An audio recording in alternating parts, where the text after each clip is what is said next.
दोस्त, जरा कल्पना कीजिए, एक धुंधला कमरा, चेहरे पर पड़ती मॉनिटर की नीली रोशनी और हजारों बेताब लाइव व्यूअर्स की स्क्रीन पर चलती एक ऐसी वीडियो जिसे देखकर किसी की भी रूह कांप जाए।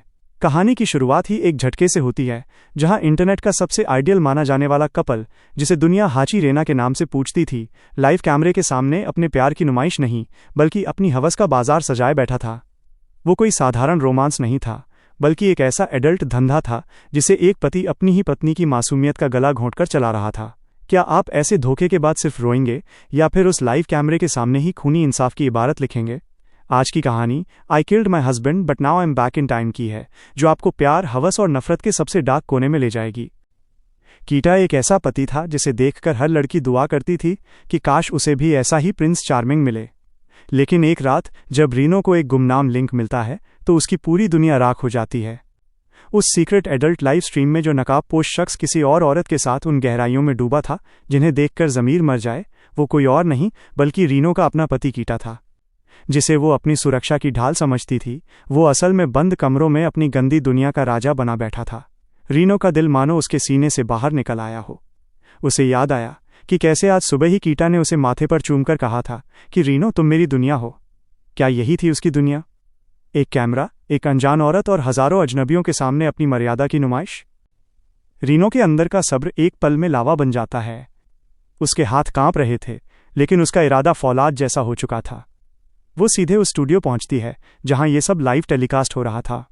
वहां का माहौल देखकर उसका दम घुटने लगा। सस्ते परफ्यूम की महक, नीली बत्तियां और वो कैमरा जो सब कुछ रिकॉर्ड कर रहा था।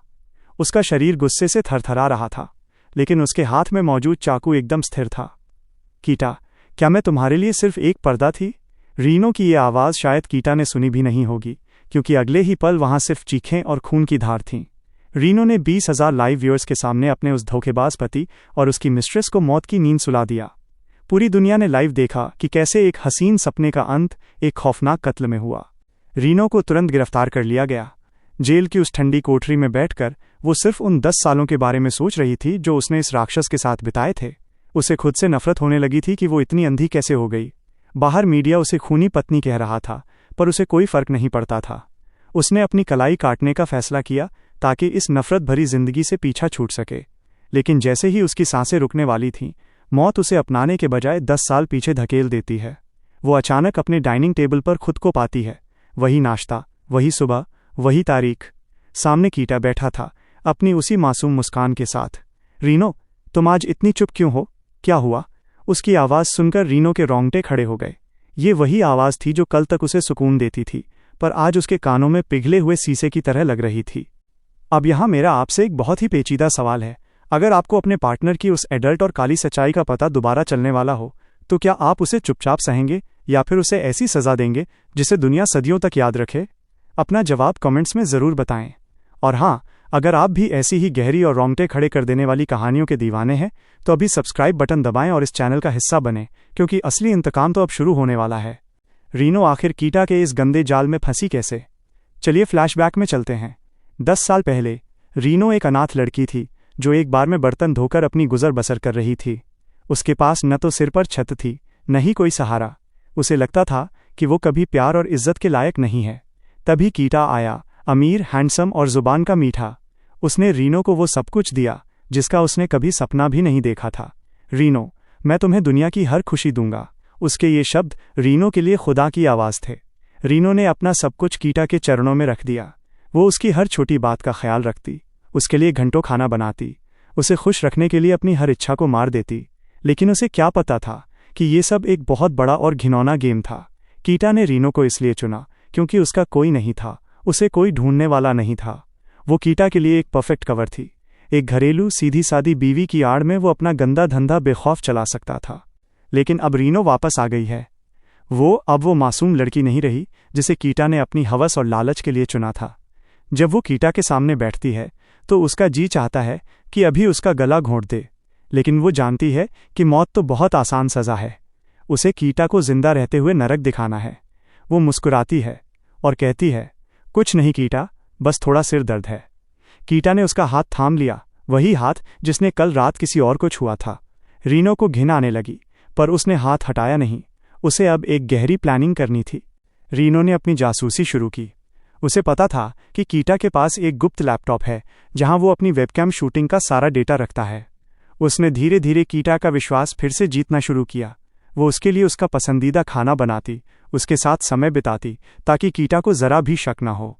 लेकिन रात के सन्नाटे में जब कीटा सो रहा होता, रीनो उसके डिजिटल साम्राज्य को खंगालती। उसे पता चला कि कीटा अकेला नहीं है, उसके साथ और भी कई लोग शामिल हैं। वो एक पूरा रिंग चला रहे थे जहां मासूम लड़कियों को फंसाकर उनके अश्लील वीडियो बनाए जाते थे। रीनो का खून खौल उठा जब उसने देखा कि कीटा ने उसकी भी कुछ वीडियो बिना उसकी जानकारी के रिकॉर्ड की थीं। कीटा, इस बार मैं तुम्हें सिर्फ मारूंगी नहीं, मैं तुम्हें उस हर पल की कीमत चुकाने पर मजबूर करूंगी जो तुमने मुझसे झूठ बोलकर जिया है। रीनो ने अब एक नया रास्ता चुना। उसने चुपके से कीटा के बैंक अकाउंट्स का एक्सेस हासिल किया। उसने कीटा की उस मिस्ट्रेस लीना को ढूंढ निकाला जो पिछली जिंदगी में कीटा की पार्टनर इन क्राइम थी। इस बार रीनो ने लीना को अपना दोस्त बना लिया। उसने लीना को ऐसे झांसे में लिया कि लीना खुद कीटा के खिलाफ गवाही देने के लिए तैयार हो गई। रीनो अब एक शिकारी बन चुकी है जो अपने शिकार को धीरे धीरे तड़पाना चाहती है। दिन बीतते गए और रीनो का जाल बिछता गया। उसने कीटा के बिजनेस पार्टनर्स को गुप्त रूप से मेल भेजना शुरू किया, जिससे उनके बीच अविश्वास पैदा हो गया। कीटा को लगने लगा कि उसकी लाइफ में कुछ अजीब हो रहा है, पर वो कभी सपने में भी नहीं सोच सकता था कि उसकी भोली पत्नी ये सब कर रही है। एक शाम कीटा ने रीनो को डिनर पर ले जाने की योजना बनाई। उसने वही रेस्टोरेंट चुना जहां उन्होंने पहली बार डेट किया था। रीनो को याद आया कि पिछली जिंदगी में इसी डिनर के बाद उसे वो लिंक मिला था। इस बार रीनो ने पासा ही पलट दिया। उसने डिनर के बीच में ही कीटा के लैपटॉप का सारा डेटा उन सभी क्लाइंट्स और इन्वेस्टर्स को भेज दिया जो कीटा के बिजनेस से जुड़े थे। कीटा के फोन पर मैसेजेस की बाढ़ आ गई। उसका चेहरा सफेद पड़ गया। रीनो ने शांति से अपनी वाइन पी और उसकी आंखों में आंखें डालकर मुस्कुराई। क्या हुआ कीटा? कुछ परेशानी है? कीटा हकलाने लगा। नहीं, वो ऑफिस का कुछ काम है। रीनो का मन किया कि वो जोर जोर से हंसे। उसने देखा कि कैसे कीटा का वो घमंडी चेहरा डर और घबराहट में बदल रहा था। ये तो बस शुरुआत थी। रीनो ने उसे उस कगार पर लाकर खड़ा कर दिया था जहां से गिरना तय था। रीनो ने अपनी मोहरें बिछा दी हैं। ये सिर्फ एक बदले की कहानी नहीं है, बल्कि एक टूटी हुई औरत के दोबारा जिंदा होने और अपने साथ हुए उस घिनौने अपराध का हिसाब चुकता करने की दास्तान है। रीनो ने ठान लिया है कि वो कीटा को तब तक नहीं छोड़ेगी जब तक वो अपनी पहचान, दौलत और इज्जत पूरी तरह से खो न दे। वो चाहती है कि कीटा भी उसी अकेलेपन और बेइज्जती को महसूस करे जो रीनो ने जेल की कोठरी में महसूस की थी। क्या रीनो इस बार कीटा के उस एडल्ट बिजनेस का पर्दाफाश करेगी या फिर उसे उसी के जाल में फंसाकर जलील करेगी? कहानी का अगला हिस्सा और भी ज्यादा डार्क और खतरनाक होने वाला है। अब कीटा का साम्राज्य ताश के पत्तों की तरह ढह रहा था। उसके सबसे वफादार साथी अब उसका साथ छोड़ रहे थे। रीनो ने कानून का सहारा नहीं लिया क्योंकि उसे पता था कि कीटा जैसा इंसान कानून की कमियों का फायदा उठाकर बच निकलेगा। उसे तो कीटा को सोशल डेथ, सामाजिक मौत देनी थी। कीटा, जो कल तक जेंटलमैन कहलाता था, आज पूरे देश की नज़रों में एक दरिंदा बन चुका था। उसके घर के बाहर लोगों की भीड़ जमा हो गई। उसे अपनी ही बिल्डिंग में छुपना पड़ा। अगले पार्ट में हम देखेंगे कि कैसे रीनो अपने पति के उस सीक्रेट साम्राज्य को पूरी तरह से राख कर देती है और उसे पाई पाई का मोहताज बनाती है। क्या कीटा को अंदाजा भी होगा कि उसकी मासूम पत्नी अब उसकी मौत का फंदा तैयार कर रही है? या क्या कीटा कोई नया और खतरनाक दांव चलेगा? क्योंकि जब एक चूहा कोने में दब जाता है तो वो और भी जहरीला हो जाता है। आपको क्या लगता है, क्या रीनो को अपने हाथों से कीटा का अंत करना चाहिए या उसे कानून के हवाले कर देना चाहिए? अपनी राय और अपनी थ्योरी ज़रूर बताएं। Comment for next part. और अगर आप इस खूनी बदले के आखिरी अंजाम तक पहुंचना चाहते हैं तो इस चैनल को सब्सक्राइब करना बिल्कुल न भूलें। Don't forget to subscribe this channel. मिलते हैं बहुत जल्द अगले बड़े ट्विस्ट के साथ। याद रखिए, बदला कभी ठंडा नहीं होता, वो सिर्फ और भी ज़्यादा कड़वा होता जाता है। तो दोस्तों, कैसी लगी आपको मेरी ये एक्सप्लेनेशन? क्या आपको मेरी आवाज़ और कहानी सुनाने का अंदाज पसंद आया? अगर हाँ, तो प्लीज़ अपना प्यार ज़रूर दिखाएं। दोस्तों, मेरा एक छोटा सा गोल है इस वीडियो पर 2K लाइक्स और चैनल पर 15K सब्सक्राइबर्स पूरे करने का। यह सफ़र आपके बिना मुमकिन नहीं है, तो प्लीज़ दिल से सपोर्ट करें और सब्सक्राइब बटन को अभी दबाएं ताकि हम इस माइलस्टोन को जल्द से जल्द छू सकें। आपके हर एक लाइक और सब्सक्राइब से मुझे और भी बेहतरीन कंटेंट बनाने की हिम्मत मिलती है। अपना साथ बनाए रखें। मिलते हैं अगले धमाकेदार पार्ट में। Don't forget to subscribe this channel.